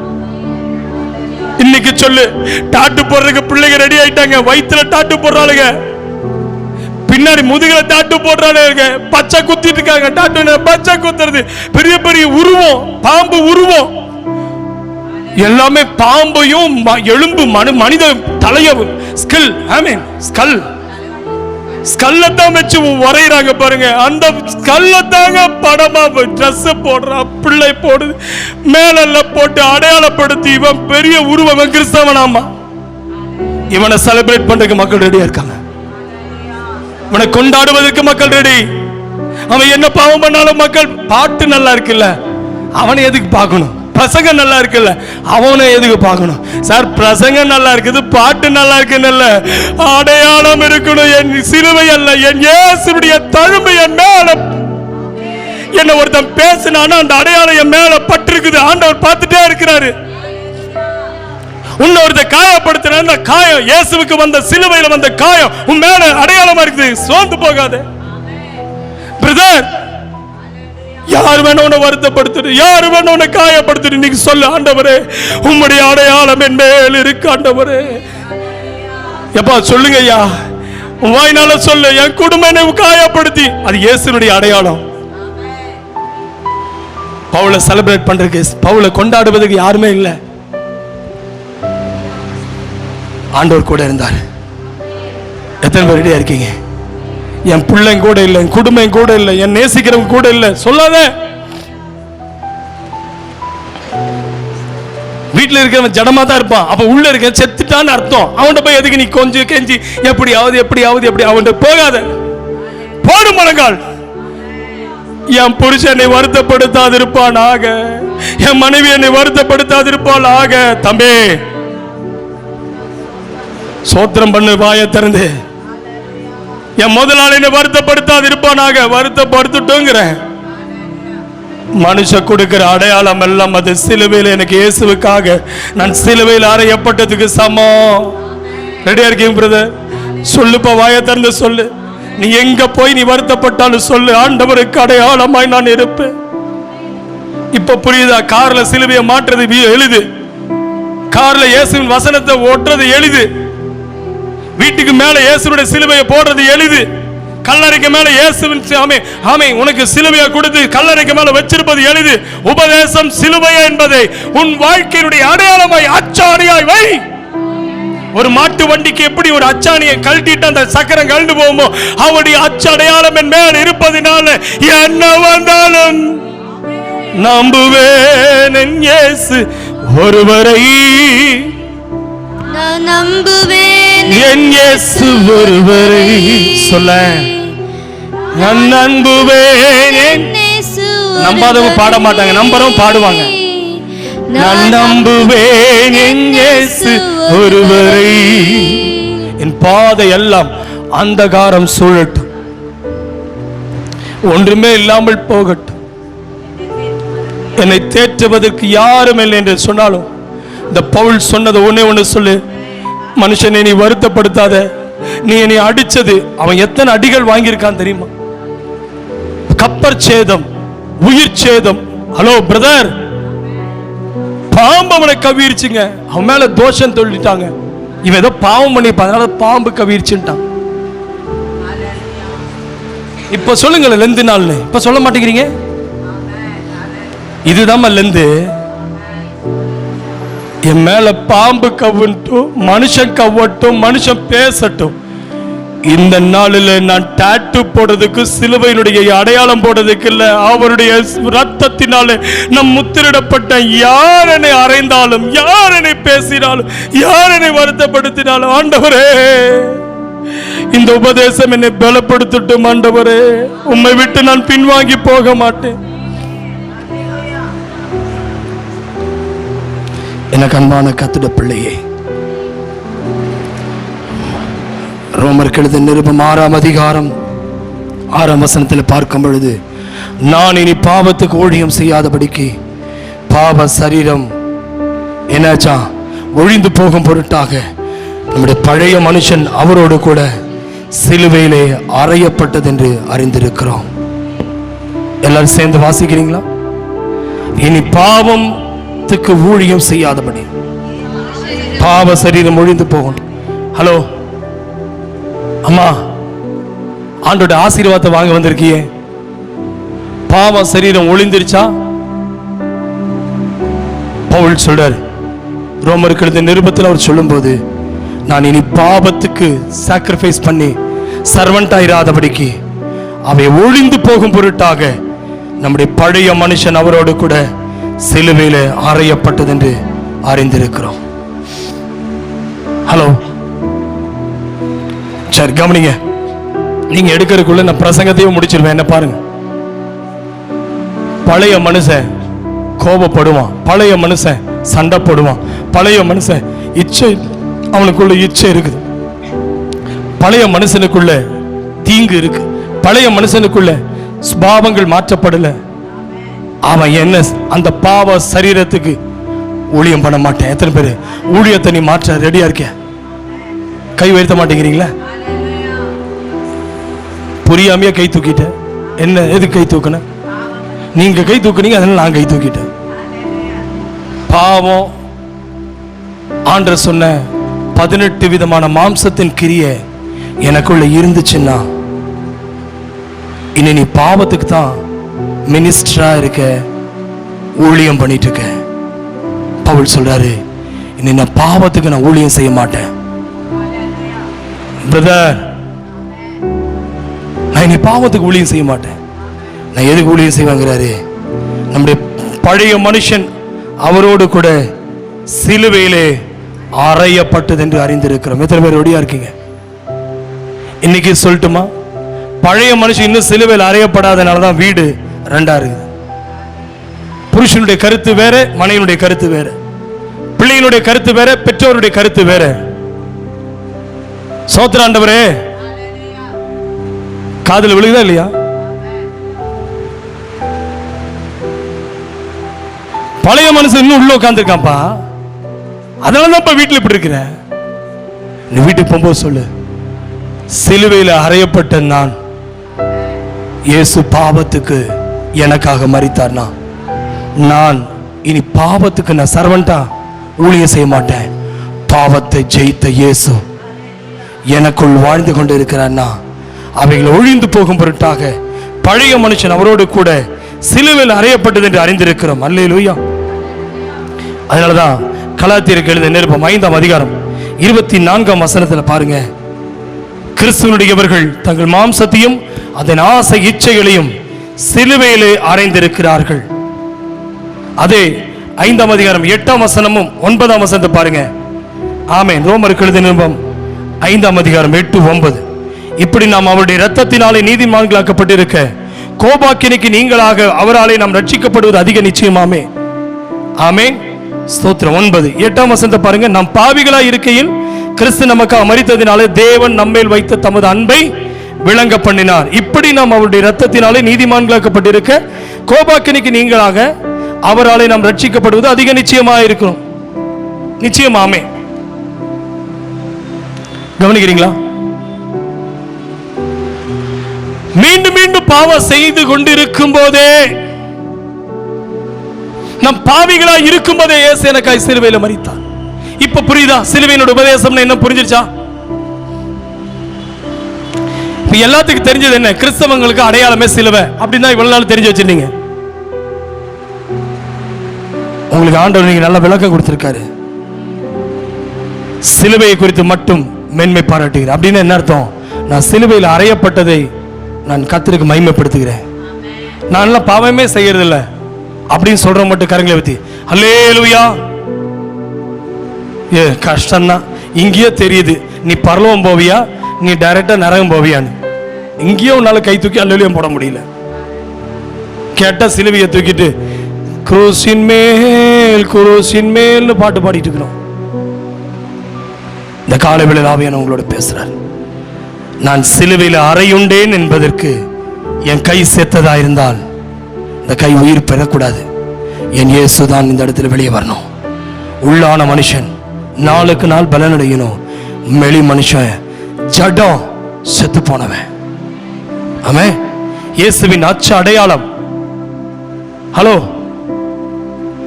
கிறிஸ்துவ நிமித்தமா என்னை நிறைய வருத்தப்படுத்திட்டாங்களே ஏன் சொல்றவங்க மட்டும் கை வைத்து ஒரு சொல்லுங்க.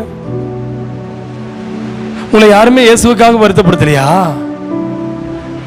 ஹல்லேலூயா. ஏம்மா கேள்வி புரியல, அதனால இப்படி உட்கார்ந்துருக்கீங்க. நீங்க பொறுமையா இருக்கிறதே கிறிஸ்துவுக்காக தானே. இல்லைன்னா என்னைக்கு உங்க வீட்டை தேடி போயிருப்பியா இல்லையா? அப்புறம் இல்ல என்ன தம்பி, கத்தி வீட்டில் இருக்குதுல்ல, சண்டை வரும்போது எடுத்து குத்திருப்பியா இல்லையா? குத்தாததுக்கு ஒரே காரணம், இயேசுவே நான் இந்த கைகளில் அவன் பேசுற வார்த்தை அடையாளமாய் ஒழுகுது. சூப்பர்ல. இனி யார் பேசினாலும் பிரச்சனை இல்லை தானே? யார் உங்களை காயப்படுத்தினாலும் போச்சு. அந்த மூக்கே போச்சு, இழுத்து இழுத்து மூக்க சிந்தி சிந்தி பாக்குறத பாரு. ஏன் தான் எனக்கு மட்டும் இப்படியே சோதனை? அடையாளம் போட்டிருக்கிறார். இனி அடையாளம் வேணும்னு கேப்பியா இல்ல போதுங்க பையா? என்னாலும் பேச முடியும், ஆனா அப்படியே அந்த கண்ட்ரோல் பண்றது இருக்குது. இந்த யானையை சங்கிலி போட்டு மதம் பிடிச்ச யானை கட்டி வைக்கிற மாதிரி தான். கரெக்டா? உங்களுக்கே தெரியும். இந்த பிரேக்க போட்டு வேண்டாம், வயில வருது வருது வருது. யானை மதம் பிடிச்ச யானை பார்த்திருக்கீங்களா? என்னப்பா யானை பார்த்திருக்கியான்னு? 2 கால் யானை. அது சங்கிலிய போட்டு கட்டுறதுக்குள்ள அவன் கட்டுறானே இல்லையே, நம்ம கண்ட்ரோல் பண்றோம். வண்டியில போறதுல இருந்து வீட்டுல இருந்து ஆரம்பிச்சா வேலைக்கு போயிட்டு திரும்பி வீட்டுக்கு வர வரைக்கும் இருக்கிற இந்த மதம் பிடிச்ச யானையை கட்டி வைக்கிற மாதிரி தான். அப்படிதான் கட்டாதீங்க. பேசட்டும், திட்டட்டும், உன்னை தூஷிக்கட்டும், தூத்தட்டும், அடையாளம் முழுந்துட்டே இருக்குது உங்க மேல. சொல்லுங்க பிரதர், கை வைத்து ஒரு ஆமென் சொல்லுங்க. யார் வேணா பேசட்டும், வருத்தம் வர வர நான் வருத்தப்படல, என் தேவன் என்னை சந்தோஷப்படுத்துற. எனக்கு அவ்வளவு அடையாளத்தை கொடுக்கிறான் மனுஷன், அவ்வளவு அடையாளத்தை போடுறான் பிள்ளை, அவ்வளவு அடையாளத்தை போடுறான் மனைவி, அவ்வளவு அடையாளத்தை போடுறான் புருஷன், குடும்பம், சொந்த பந்தம், உறவு யாரா இருந்தாலும் சரி. அச்சு அடையாளம். ஹல்லேலூயா. ஆமென். இப்ப புரியுதா சிலுவை உபதேசம்னா என்னன்னு? பலனா இருக்கா இல்லையா? இப்ப சிலுவை நினைச்சு அழுதியா இல்லையா? இன்னும் அழுவ நன்றின்னு சொல்லணும். தேங்க்யூ தேங்க்யூ சொல்றவங்களை பார்த்து தேங்க்யூ சொல்லுவியா? எதுக்கு தான் இந்த வேலையா? நான் ஓடலான்னு இருக்கிறேன். ஓடு நீ, அதுக்கு தான் பிளானே பண்ணிட்டு இருக்கிறேன். புருஷன் கூட வாழ்வ, சீக்கிரம் பெட்டியை தூக்கு, ஏன்னா அங்க பெட்டியில வைக்கிறதுக்கு தான். இன்னைக்கு சொல்லு, நீ புருஷன் வழியா வந்தாலும் சரி, மனைவி வழியா வந்தாலும் சரி, என் கைகள் கால்கள் என் சரீரம் முழுவதும் சிலுவையில் அறையப்பட்டிருக்கிறேன். அவருடைய அடையாளம் என் மேல இருக்கிறது. எத்தனை பேர் ரெடியா இருக்கீங்க?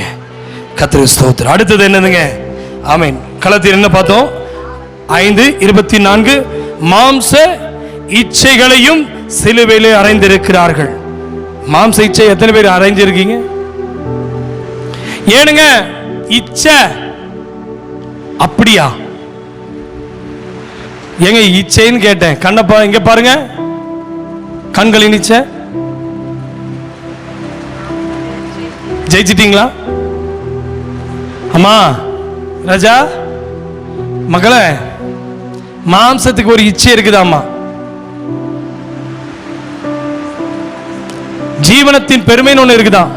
பவுல் சொல்றாரு, இதெல்லாம் செத்துருச்சுங்கிறார். ஏண்டா பவுல் 13 நிருபம் எழுதினார் புரியுதா? நான் வாசிக்க சொன்னது ஒரே ஒரு வசனம் தான். நீங்க விட்ட பைபிள் மொத்தம் வாசி எடுத்துருவீங்களா இருக்குது. நானும் பாக்குறேன் உங்களெல்லாம் பரலோகம் கூட்டிட்டு போகணும்னு. உட்கார்ந்து கேட்கறது நீங்க எலிஸ்தா இருக்கு, நின்று பாருங்க, அப்ப தெரியும். ஒரு நாளைக்கு வசனம் சொல்ல வச்சாவே நட்டுக்குதா? எனக்கு பயமா இருக்குது, பயமா இருக்கு, வசனம் சொல்றக்கே பயமா இருக்குது. பேசிப்பாரு, அப்ப தெரியும்.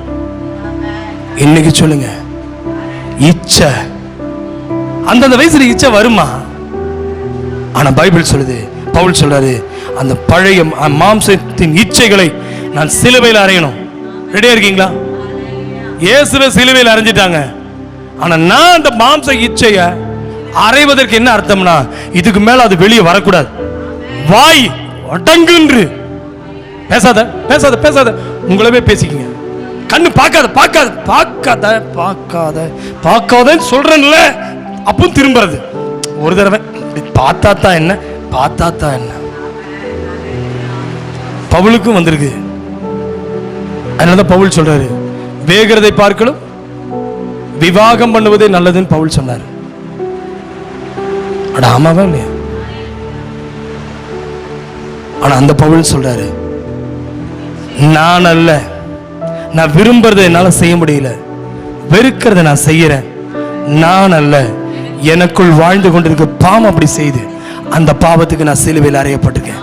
நிர்பந்தமான மனுஷன் நான். யார் என்னை விடுவிக்க கூடும்? இந்த மரண சரீரத்திலிருந்து யார் என்ன எத்தனை பேர் ரெடியா இருக்கீங்க? கைவர்த்தி காட்டுங்க. அல்லேலூயா. நாம் பாவிகளா இருக்கையிலே இயேசு என்ன செஞ்சாரா? நமக்காக சிலுவையிலே மரித்தாரு. ஆமாவா இல்லையா? கொலோசியருக்கு எழுதிய நிருபம் 1ஆம் அதிகாரம் 20ஆம் வசனத்தில் பாருங்க. அவர் சிலுவையில சிந்தின இரத்தத்தினாலே சமாதானத்தை உண்டாக்கி பூலோகத்தில் உள்ள பரலோகத்தில் உள்ளவைகள், பூலோகத்தில் உள்ளவைகள் பரலோகத்தில் உள்ளவைகள் யாவையும் அவர் மூலமாய் தமக்கு ஒப்புரவாக்கி கொள்ளவும் அவருக்கு பிரியமாயிற்று. அப்படின்னா என்ன அர்த்தம்னா, அவர் சிலுவையில் ரத்தம் சிந்தலினா சமாதானம் வீட்டுக்கு வந்திருக்காது. ஏதோ புரியுதா புரியலீங்களா? ஏங்க உங்ககிட்ட தான் பேசிட்டு இருக்கிறேன். இயேசுனுடைய சிலுவையின் உபதேசம் என்ன செய்யுதா? அண்ணன் தம்பிக்குள்ள ஒரு உறவு உண்டாக்குது. சகோதரா, புருஷ மனைவிக்குள்ள சமாதானம் இருக்கா? புருஷ மனைவிக்குள்ள, அப்பா மகளுக்குள்ள இருக்கான்னு கேட்டேன். அண்ணன் தம்பிக்குள்ள இன்னைக்கு முடிவு பண்ணிக்கங்க. இதுதான் சிலுவையின் உபதேசம். சிலுவையின் உபதேசம் அண்ணன் தம்பி உறவை சமாதானப்படுத்தும், அப்பா மகளுடைய உறவை சமாதானப்படுத்தும். ஆமென். இருக்கியா? அப்ப நீங்க எப்படி சிலுவையின் உபதேசம் சிலுவை சிலுவைன்னு சொல்லிட்டு இருக்கீங்க? வீட்டுக்குள்ள ஒரே ஓரியாட்டம். ஆனா பைபிள் சொல்லுது, பரலோகத்திலிருந்து பூலோகத்தில் ஒரு மனுஷன் என்ன செய்தான்? ஒப்புரவாக்குது. இன்னைக்கு நீ ஒப்புரவாகாம இது உபதேசத்தை நீ கேட்கவே முடியாது. ஆகையினால்தான் அதே கொலோசியர்கள் நிருபம் 2ஆம் அதிகாரம் 14ஆம் வசனத்தில் பாருங்க. கொலோசியர் 2ஆம் அதிகாரம் 14ஆம் வசனம், நமக்கு எதிரடியாகவும் கட்டளைகளால் நமக்கு விரோதமாகவும் இருந்த கையெழுத்தை குலைத்து அதை நடுவில் இராதபடிக்கு எடுத்து சிலுவையின் மேல் ஆணிகள் அடித்து. ஒரு ஆமென் சொல்லுங்களேன். அப்போ சிலுவையின் மேல் ஆணி அடித்து கீழே என்ன போட்டிருக்குமா? அடுத்த வசனம், துரைத்தனங்களையும் அதிகாரங்களையும் உரிந்து கொண்டு வெளியரங்கமான கோலமாக்கி அவைகளின் மேல் சிலுவையிலே வெற்றி சிறந்தார். எத்தனை பேர் சொல்ல போறீங்க? சிலுவையின் உபதேசம் என்ன செய்தா?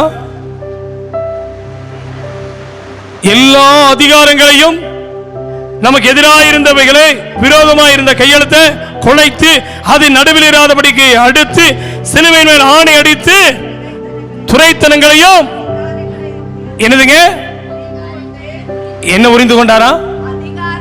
அதிகாரங்கள். சிஸ்டர், உங்க மேல இருக்க அதிகாரத்தை உறிஞ்சிட்டாரா இல்லையா? பிரதர், நம்ம பைபிள் சொல்லுது சிலுவையில் வெற்றி தந்தார். சிலுவை என்ன தெரியுமா? சிலுவையில் அறையப்பட்டவரா? சிலுவையில் அறையப்பட்ட இயேசு எனக்கு என்ன தந்தாரு? சிலுவையிலிருந்து வெற்றி தந்தார். அப்ப சிலுவை என்பது என்ன தெரியுமா? சிலுவை என்ன தருதா? வெற்றி தரும். அப்ப சிலுவை என்பது எது தெரியுமா? எக்ஸாம் ஹால்ல போய் உட்கார்ந்து எக்ஸாம் மாதிரி. இன்னைக்கு நிறைய பேர் எக்ஸாம் பேப்பரை விட்டுருவாங்க, அட்டையை பிடிச்சிட்டு உட்கார்ந்து நான் பாஸ் ஆயிட்டேன்னு சொன்னா ஒத்துக்குவியா? ஆனா பேசியா? எக்ஸாம் ஹால்ல அட்டையை கொடுத்த டீச்சர், நீ கொடுத்தியா இல்லையாமா? பேப்பருக்கு அட்டையை கொடுத்தியா இல்லையா? அட்டை இருக்குது, பேப்பர் இருக்குது. எக்ஸாம் பேப்பர்ல பேப்பர் வாங்குவியாமா? அட்டையை வாங்கி கொடுப்பியாமா? பேப்பர் தானே வாங்குவேன், அது எழுதுறது தானே வாங்குவேன். அந்த அட்டையை விட்டுருவீல்ல, அந்த அட்டை அங்கதானே இருக்கும், அவங்ககிட்ட தானே இருக்கும், அந்த டெஸ்க் அங்கதான் இருக்கும். இதே மாதிரிதான் சிலுவை. அதுல இருந்து இயேசு ஜெயிச்சிட்டாரு, எக்ஸாம் ஜெயிச்சிட்டாரு. கையை தட்டி சொல்லு, ஆண்டவரே என் பரீட்சையில பாஸ் பண்ணிட்டேன் ஆண்டவரே. சொல்றா தம்பி,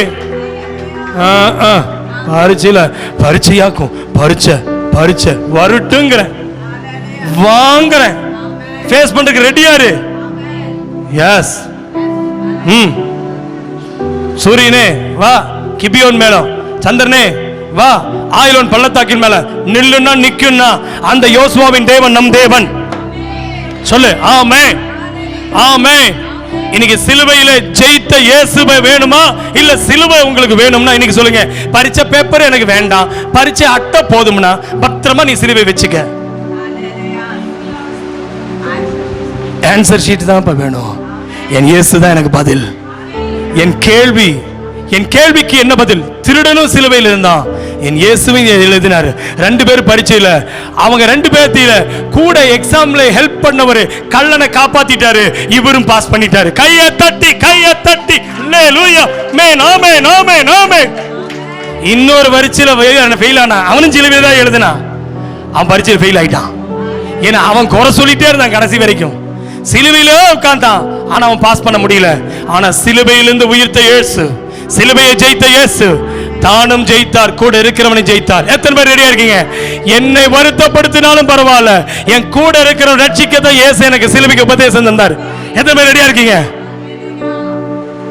உன் புருஷன் பேசின பேச்சுக்கு நீங்க அந்த மனுஷனை பரலோகத்துக்கு கூட்டி போல நினைப்பியா? இங்க என்ன நரகத்துல வச்சல, நிச்சயமா நீங்க இங்க புழுப்புழுத்து சாக மாட்டேன், அங்க வருவடா, நம்ம மேல போயிருவடா. எந்த பொம்பளையாவது சொல்லுவாளா? அட சொல்லுமா, புருஷனை சொல்லுவியாமா? திட்டுறான், திருப்பி பேச முடியல, பேசுனா திட்டுவான். நானும் வாயை பூட்டிட்டு உட்கார்ந்துருக்கிறேன். சரி, ஏதோ இந்த கோபத்தை தீர்க்கறதுக்கு என்ன யூஸ் பண்றான். சரி பேசிட்டு போறான், ஏதோ பரலோகத்துக்கு கூட்டிட்டு வந்திருக்கான் ஆண்டவரே. அந்த பொம்பளை தான் நல்ல பொம்பளை. நீ எல்லாம் அப்படித்தானே இருக்க? எத்தனை திட்டுனாலும் சொல்லுமா, உள்ளுக்குள்ள திட்டிக்குவேன், வெளியே சொல்ல மாட்டேன். ஆனாலும் பரவம் போகணும்னு நினைக்கிறேன்ல, நான் மட்டும் இல்லை என் புருஷன் போகணும். கைகள் உயர்த்தி, நான் மட்டும் இல்லை என் மனைவி போகணும். எத்தனை சண்டை வந்தாலும் சரி, எத்தனை பிள்ளைகள் பிரச்சனை பண்ணாலும் சரி, என் குடும்பம் பரலோகம் போகணும்னு நினைக்கிறோம்ல. அதாங்க கல்லணையும் எக்ஸாமை பாஸ் பண்ண வச்சார் இயேசுங்க. இதுதாங்க சிலுவையின் உபதேசம், இதாங்க கன்க்ளூஷன். இன்னைக்கு நிறைய பேர் இந்த எக்ஸாம் ஹாலுக்குள்ள போய் ஃபெயில் ஆயிடுறாங்க. நான் எக்ஸாம் ஹாலுக்குள்ள போனேன், என் இயேசு என்னை ஜெயிக்க வச்சாரு, என்னை பாஸ் பண்ண வச்சாரு. கையை தட்ட வேண்டாமா? ஆண்டவரே, எனக்கு வருகிற எக்ஸாம் எல்லாம் என்ன தெரியுமா? பொண்ணு அனுப்பி பிசாசு கொஸ்டின் கொடுக்கிறான், ஒரு பையன் அனுப்பி கொஸ்டின் கொடுக்கிறான், எனக்கு இடத்தை காமிச்சு கொஸ்டின் கொடுக்கிறான். ஏப்பா இருக்குதா இல்லையா? அட ஆமாவா இல்லையா? அட சொல்லுயா, பிசாசு பண்ணனானா இல்லையா? எப்பா கவனிக்கிறியா இல்லையா? பரலோகமே எனக்கு சொந்தமே, போயிருவேன் மேல. ஞானசனம் எடுத்தோன்னா எக்ஸாம் ஆரம்பிச்சிருச்சு. ஆரம்பிச்சான் பாரு, கல் அப்பமாகும்னா மேல நின்று குதிங்கிறான், ஏன்னா வணங்குங்கிறான். அந்த எக்ஸாம்ல பாஸ் பண்ணிட்டார். இது காப்பரிச்ச ஒரு அழுவே சொல்லுங்க, அறப்பரிச்ச சமாரிய ஸ்திரியை அனுப்பி விட்டான். நீ இவ என்ன சொல்றான் பாப்பம்னு கூட இருக்க சீஷனை தாட்டி விட்டான், எங்க சோறு வாங்குறதுக்கு. ஏசுநாதரை உட்கார வச்சுட்டான். பிசாசு சீடர்களை துரத்தி விட்டான், போடா சோத்துக்கிட்டே அலையிறீங்க, போய் தின்னுங்கடா. சமாரிய ஸ்திரியை மதியானம் இந்த மாதிரி நட்டு மதியான வயலையே தண்ணி தூக்கிற குடத்தை தூக்கி அனுப்பிட்டா. போ போ, அங்க ஒரு ஆள் உட்கார்ந்துருக்க, யூத ஆள் உட்கார்ந்துருக்க, போ. திரும்பியும் பாரு, மதியானம் வரும், பாஸ் பண்ணணும்னு இதை கேளு. மதியானம் அனுப்புறான், 5 புருஷன் ரெடி பண்ணிட்டான், கீழே விழுக்காட்டினான். 6வது புருஷன் ரெடி பண்ணி உட்கார வச்சிருக்கான். அது ஏசுங்கிறது இவனுக்கு தெரியல. ஆசாரியவன் யோசேப்பு குமாரனா தான் பார்த்தான் பிசாசு. நீ போ போ, உள்ள உட்கார்ந்துருக்கான். அப்பதான் சமாரிய ஸ்திரீ அனுப்பின உடனே குடத்தை தூக்கி ஜிங் ஜிங் ஜிங்னு வந்துச்சு. பார்த்தோன்ன பார்வையில பார்க்கும்போது 5 பேர்த்த மயக்கணவு எப்படி இருந்திருப்பா? அழகா இருந்திருப்பா, நிச்சயமா அழகா இருந்திருப்பா, மதுரமா பேசிப்பான், நிச்சயமா மதுரமா பேசியிருப்பான். ஏங்க இங்க ஏங்க உட்கார்ந்து இருக்கீங்க? உங்களுக்கு தண்ணி வேணும் கேட்குறீங்க, குடம் வேணும், குடம் இல்லையே உங்ககிட்ட, நாங்கள்லாம் சமாரியர்கள், நீங்க யூதர்கள், எப்படி எங்கிட்ட வாங்குவீங்க? என்னங்க அப்படிதான் பேசியிருப்பா. ஏன்னா 5 பேர்த்த கவுத்தினவ. சொல்லுங்களேன், 6வது இருக்கிற ஆளுமே ஒரிஜினல் கிடையாது. இப்ப இது 7வது கரெக்ட் பண்றதுக்கு பிசாசு அனுப்புறான். ஆண்டவர் சொன்னார், எந்த தாகத்தோடு வந்திருக்கியோ சொல்லுமே, சொல்லு. ஆமேன்னு சொல்ல மாட்டேங்கிற பத்தியா? பஸ்ல அனுப்பி விட்டுருவோம். அப்புறம் இன்னைக்கு ஆமேன்னு சொல்லு, பின்னாடியே வரும். வேணுமா வேண்டாமா? ரஜா சோத்திரம் ஆண்டவரே, இங்க பின்னாடியே வரும். இன்னைக்கு சொல்லு. 6வது 7வது இயேசுநாதர்கிட்ட வரும்போது, நான் கொடுக்கிற தண்ணி உனக்கு கொடுப்பேன், ஜீவன் தான், உனக்கு தாகம் வராது. அப்பதான் இவன் மண்டல உதயமாகுது, இவர் மேசியாவோ. கையை உயர்த்தி ராமன் சொல்லுங்க. பிசாசு அறப்பரிச்சல வச்ச அறப்பரிச்சையும் கூட இயேசுநாதர் பாஸ் பண்ணிட்டாருன்னா, முழு பரிச்சை தான் சிலுவை. அவன் நினைச்ச அந்த சிலுவையில இயேசுவை தோக்கடிச்சிடலாம்னு அத்தனை பேர்த்த அடிக்க வச்சான். அது வரைக்கும் சிலுவையை காமிக்கல, அது வரைக்கும் சிலுவையை பற்றி ஒருத்தரும் பேசல.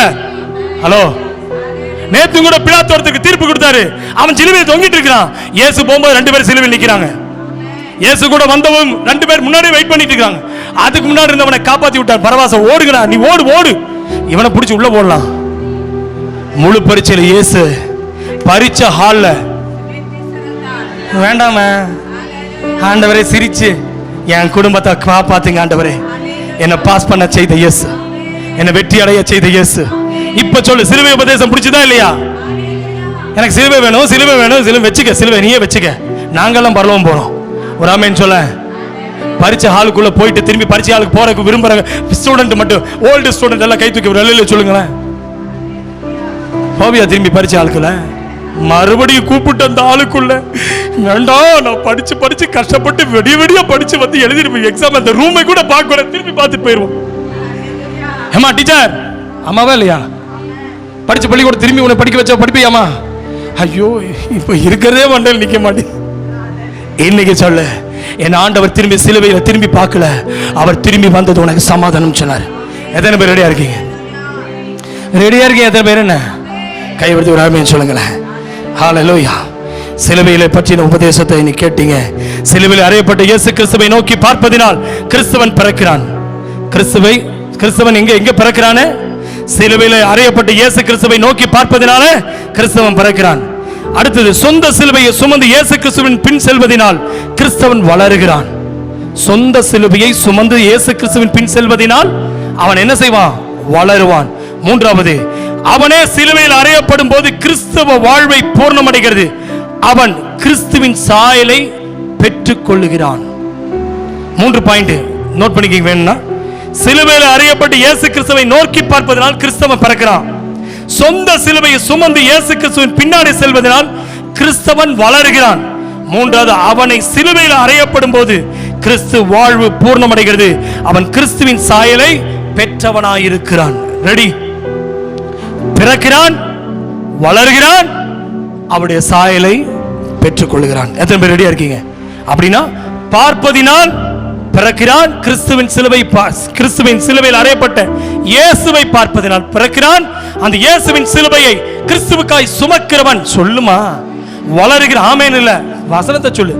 இந்த சிலுவை கிறிஸ்துவுக்காக நிந்தையை சுமக்கிறவன் வளருகிறான். மூன்றாவது, அந்த கிறிஸ்துவின் சிலுவையிலே தன்னை அறையப்பட்டவன் அவருடைய சாயலாய் மாறுகிறான். கைகளை தட்டி எத்தனை பேர் சொல்ல போறீங்க? இது சிலுவையின் உபதேசம், இதுதான். ஒரு ஆமென் சொல்லுங்க. ஆமென், ஹல்லேலூயா. இந்த செய்தியினுடைய தொடர்பு, ஆமென். ஒரே ஒரு காரியத்தை மட்டும் சொல்லி முடிக்க போறேன்.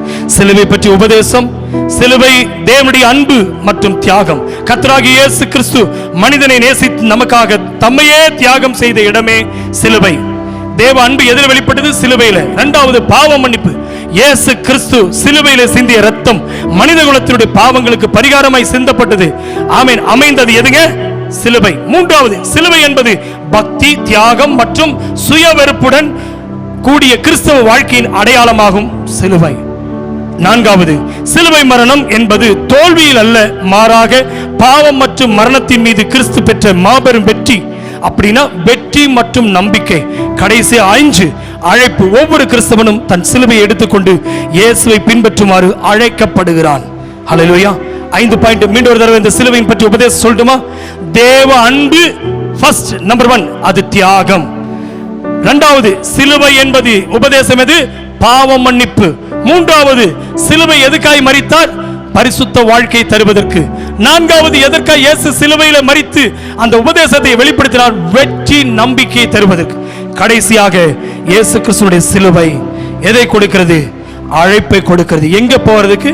பரலோகம். இப்ப சொல்லுங்க சிலுவை பற்றி உபதேசம் எல்லாம் சொல்லுங்க. கெட்டு போகிறவர்களுக்கு, பைத்தியம் கிட்ட போய் சொல்லுங்க, இதுதான் சிலுவை. ரட்சிக்கப்படுகிற நமக்கு தேவ பலன் என்பவர்கள் மட்டும் அப்படி எழும்பி நிற்போம், கண்களை அடைப்போம், ஜெபம் செய்வோம். கர்த்தர் இந்த நாளில் நம்மோடு பேசின வார்த்தைக்காக எல்லா கண்களை மூடி கர்த்தரை ஸ்தோத்திரம் பண்ணலாமா? வாய்களை திறந்து கர்த்தரை ஸ்தோத்திரம் பண்ணுவோம். ஸ்தோத்திரம், ஸ்தோத்திரம், ஸ்தோத்திரம். இந்த உபதேசம் நம்மை பலப்படுத்துவதற்காக ஸ்தோத்திரம் பண்ணுவோம். பிதா, குமார, பரிசுத்த ஆவியின் நாமத்துக்கு ஸ்தோத்திரம் பண்ணுவோம், ஜெபம் செய்வோம். ஹalleluya ஸ்தோத்திரம். ஜெபிப்போம். எங்கள் நல்ல ஆண்டவரே, இந்த ஆசீர்வதிக்கப்பட்டதான ஹalleluya ஸ்தோத்திரம் கர்த்தாவே, இந்த நல்ல நாளுக்கு ஜெபிக்கணும்ப்பா. ஹalleluya சிலுவை பற்றின உபதேசம் கெட்டு போகிறவர்களுக்கு பைத்தியமும் ரட்சிக்கப்படுகிற ஹalleluya நமக்கு தேவ பலனுமாய் இருக்கிறது. இந்த வார்த்தையின் மூலம் அப்பா நீர் எங்களோடு பேசினதுக்காய் நன்றி ஆண்டவரே. இயேசப்பா உம்முடைய கர்த்தாவே சிலுவையின் இரத்தத்தின் மூலமாக எங்களுக்கு பாவத்திலிருந்து மீட்பை தந்ததுக்காய் நன்றி ஆண்டவரே. இயேசப்பா நரகத்திலிருந்து கர்த்தர் எங்களை மீட்டதுக்காய் நன்றி ஆண்டவரே. இயேசப்பா ஸ்தோத்திரம் கர்த்தாவே, உள்ளான மனுஷனை பலப்படுத்துகிறதான உபதேசத்தை கர்த்தர் எங்களுக்கு தந்ததுக்காய் நன்றி அப்பா. ஹalleluya எங்கள் பிரச்சனைகளிலிருந்து கர்த்தர் எங்களை விடுதலையாக்கினதற்காய் நன்றி ஆண்டவரே. இயேசப்பா எங்களுக்குள்ள ஒரு சமாதானத்தை தரும்படியாக ஹalleluya இந்த சிலுவையை பற்றிய உபதேசம் ஹalleluya எங்களுக்குள்ள ஒரு சமாதானத்தை கட்டளையிட்டதற்காய் நன்றி ஆண்டவரே. ஹalleluya இந்த சிலுவையிலே வெற்றி சிறந்தது போல ஹalleluya ஸ்தோத்திரம் அதே போல அச்சடையாளம் ஹalleluya ஸ்தோத்திரம் எங்கள் சரீரத்தில் அப்பா ஸ்தோத்திரம் கர்த்தாவே அந்த அச்சடையாளங்கள் காணப்பட கர்த்தர் உதவி செய்யுங்க. எங்களுக்கு வருகிறதான நிந்தைகள் போராட்டங்கள் பிரச்சனைகள் எல்லாவற்றையும் கர்த்தாவே ஒரு அச்சடையாளமாக ஹalleluya ஸ்தோத்திரம் கர்த்தாவே நாங்களோ ஒருவருக்கான கர்த்தாவே ஸ்தோத்திர பொறுமையோட ஓட கர்த்தர் எங்களுக்கு உதவி செய்யுங்க அப்பா. ஸ்தோத்திரம் கர்த்தாவே வெற்றி சிறக்க பண்ணினதுக்காய் நன்றி. உடைய கரங்கள் எங்களை ஒவ்வொருவரை அர்ப்பணிக்கிறேன் ஆண்டவரே. வந்த சிறு பிள்ளைகள் முதல் பெரியவர் வரை அனைவரை ஆசீர்வதியும் ஆண்டவரே. வருகிற ஒரு வாரம் முழுவதும் பிள்ளைகளை கண்மணி போல பாதுகாத்துக் கொள்ளுங்க. யாருக்கும் எந்த பலவீனமோ வியாதியோ வரக்கூடாது. இந்த வெயில்னால யாருக்கும் எந்த பிரச்சனைகளும் வரக்கூடாது. ஏசப்பா உம்முடைய இரத்தம் ஒவ்வொரு பிள்ளைகளை பாதுகாத்துக் கொள்ளட்டும் ஆண்டவரே. உடைய கரங்களை அர்ப்பணிக்கிறேன். கர்த்தர் ஜெபத்தை கேட்டதுக்காய் நன்றி. இயேசுவின் நாமத்தில் ஜெபங்கள் நல்ல பிதாவே, ஆமென். God bless you. Hallelujah.